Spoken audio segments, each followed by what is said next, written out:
So one of you out there shared a little clip of a book called The History of Everything, and I wanted to read a couple of paragraphs from the introduction. It's quite fun and thought-provoking. Welcome and congratulations. I am delighted that you could make it. Getting here wasn't easy. I know, in fact, I suspect it was a little tougher than even you realize.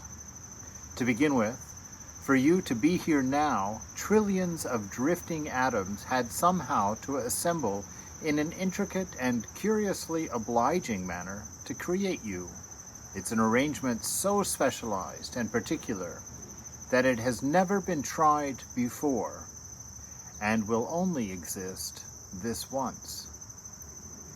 For the next many years, we hope, these tiny particles will uncomplainingly engage in all the billions of deft, cooperative efforts necessary to keep you intact and to let you experience the supremely agreeable but generally underappreciated state known as existence. Why atoms take this trouble? It's a bit of a puzzle. Being you is not a gratifying experience at the atomic level. For all their devoted attention, your atoms don't actually care about you. Indeed, they don't even know that you are there. They don't even know that they are there. They are mindless particles after all, and not even themselves alive. It is a slightly interesting notion that if you were to pick yourself apart with tweezers one atom at a time, you would produce a mound of very fine atomic dust, none of which had ever been alive, but all of which had once been you. Yet, somehow, for the period of your existence, they will answer to a single rigid impulse, to keep you, you. The bad news is that atoms are fickle, and their time of devotion is fleeting. Fleeting indeed. Even a long human life adds up to only about 650,000 hours. And when the most modest milestone flashes into view, or at some other point thereabouts, for reasons unknown, your atoms will close you down, then silently disassemble and go off to be other things. And that's it for you. Still, you may rejoice that it happened at all. Generally speaking, in the universe, it doesn't, so far as we can tell. So thank goodness for atoms. But the fact that you have atoms and that they assemble in such a willing manner is only part of what got you here. To be here now, alive in the 21st century and smart enough to know it, you also had to be the beneficiary of an extraordinary string of biological good fortune. Survival on Earth is a surprisingly tricky business. Of the billions and billions of species of living things that have existed since the dawn of time, most, 99.99% it has been suggested, are no longer around. Life on Earth, you see, is not only brief but dismayingly tenuous. It is a curious feature of our existence that we come from a planet that is very good at promoting life, but even better at extinguishing it. So there's a lot of sweet little gems in there. One, if you're feeling down about your existence, ponder something like that for a few minutes. It is an amazing function that we exist.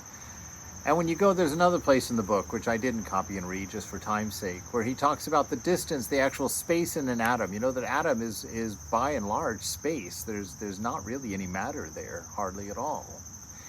And that you are, 90% empty. There's space, 90% space.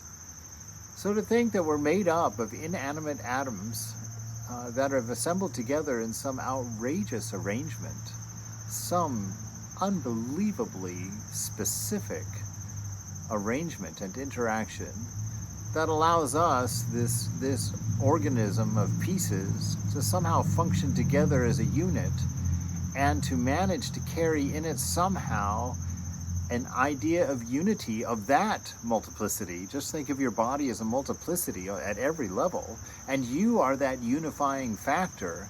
It doesn't really make it that difficult to follow the trajectory to the oneness of the beloved, encompassing all things. And the mystery of it is fascinating and wonderful. You know, I'm sitting here, look at this beautiful, beautiful arrangement of atoms. You can't even wrap your head around that. You can't even begin to imagine the implication of that and the relationship between that and me. There's so much space here that there really is not a measurable existence almost at that microscopic level, and certainly not a known difference that particles can fly right through this space and see nothing, you know, experience nothing, not touch anything. And on it goes. This is the wonder of contemplation, the wonder of the mystery, the fun of existence, the entertainment of the divine, as it were. Anyway, something to think about today, to take your mind off of depressions or sadnesses or shortcomings.